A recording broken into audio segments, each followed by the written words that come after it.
আসসালামু আলাইকুম। আমরা যারা ইন্টারনেট ব্যবহার করি আর নতুন সংযোগ নেওয়ার সময়ে অনেক বেশি টাকা খরচ হয়।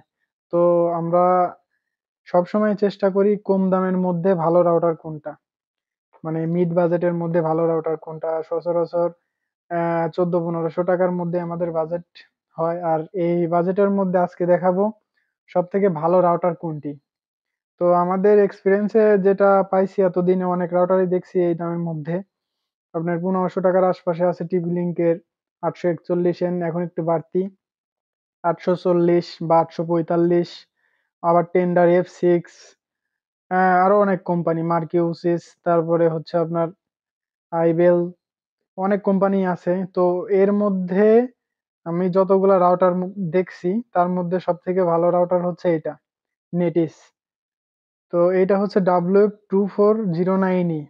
এটার এখন একটু দাম বাড়তি, তারপরেও আপনি যদি পরিচিত দোকান হয় 1400 টাকা বা 1450 টাকা এরকমই নেবে, এমনিতেই বাড়তি 1500-1600 এরকম বিক্রি করে।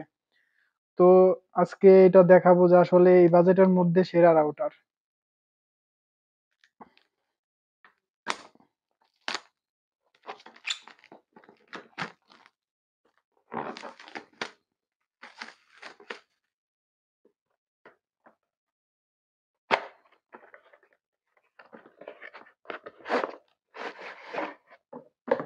তো এই হলো রাউটারটি।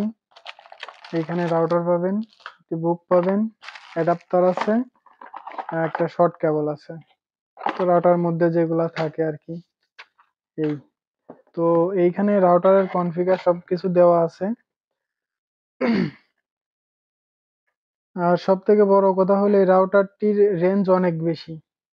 আপনি এইটা থেকে 2000 স্কোয়ার ফিট আপনি কাভার করতে পারবেন, কোনো সমস্যা হবে না। 5 dBi এন্টিনা, গুলো এটার 5 dBi, যার কারণে এটার রেঞ্জ অনেক বেশি। আর এটাতে টিপি লিঙ্ক বা অন্যান্য রাউটার যেরকম যে রাউটার গ্লিচ ইস্যু আছে, তো এটার মধ্যে ওইরকম কোনো ইস্যু নেই।